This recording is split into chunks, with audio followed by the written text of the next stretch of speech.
Hi, it's Kevin May from PhocusWire. Another one of our summit challenges, Cruisewatch. Markus, you're the CEO. You've just been on stage. I'm interested in what are the tour operators or the cruise operators think about what you're doing, and how's your relationship with them, and how's that changed over time?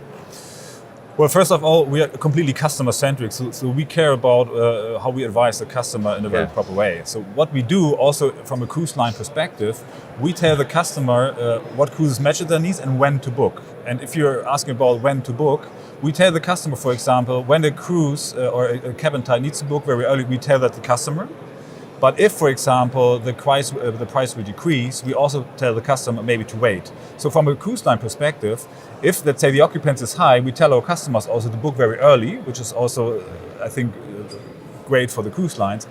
But on the other side, we steer some of the demand to the periods where the price is lower. But these are the time periods where the cruise line lower its rates. So there's let's say, a problem from an occupancy perspective, and we steer some of the demand into these gaps, and I think this is also great for the cruise lines. So they've been broadly fairly happy with what you're doing for them? Yeah, we don't have any issue with that. I think they understand us as an additional source of traffic, of bookings, and I think we get some great knowledge because with a lot of data, and this data can also help like cruise lines, like how many people are waiting that the price is lowered, how many people are looking at which cruise, so they get also an idea about price sensitivity. Yeah. The interesting thing about the cruise sector, we had an entire month devoted to writing about cruise earlier this year in January.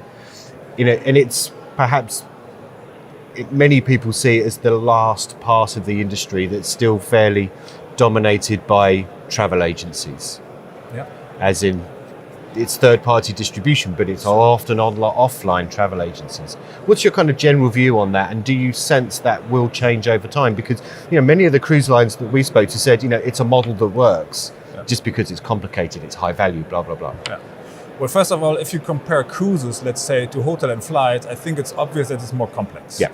But if you look back, let's say 10 years ago, how the people book flights, there were a lot of booking, like offline bookings, and everybody wasn't sure. So it's a question of education and how people are getting used to that. So from my perspective, I think the share of online bookings and online advice will increase. But on the other side, I think offline travel agents will always be there to get the personal advice, to get a personal contact, and maybe to sell more complex products. But I think, let's say, the range of product that is sold online will increase, and also the kind of product that is sold via a website will be, let's say, coming from a more simple product also to more complex product. This is the same what happened for hotels, for flights. So I think this is a question of time.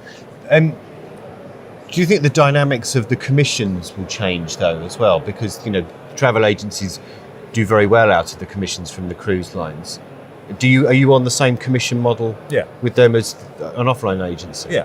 And honestly, like an online travel agency, we don't see them as competition, for example, because we ask our customer where he wants to book and what kind of channel he wants to use. If he wants to book online later on, we will allow him to book online, of course, this is a choice. But we also have a lot of offline travel agents we work with because people want personal advice. And we value that because if someone wants this advice, we are customer-centric, he should get personal advice. That's absolutely fine. Right. And you do that through what kind of mechanism?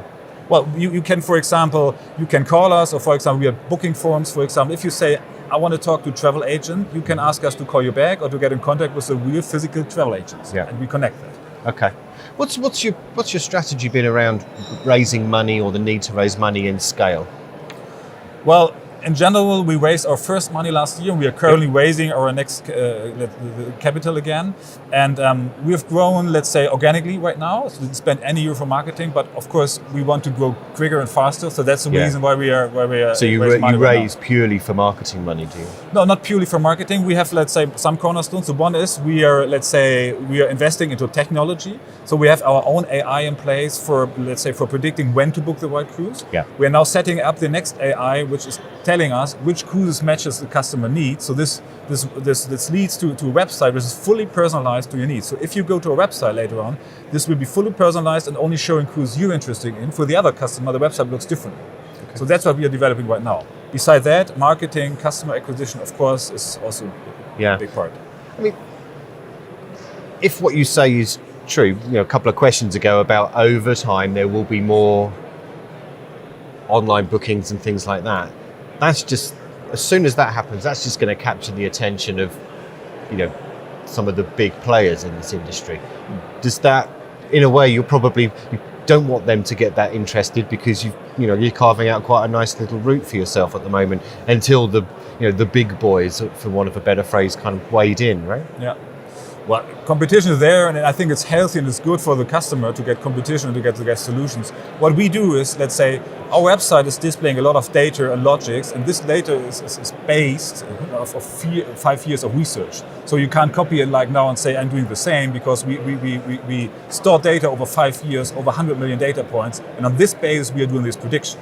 If you say, now I want to predict something, it's more like guessing and not real, based on data. So yes. That's our big advantage. Okay, Markus, thank you very much. Thank you very much. Thank you.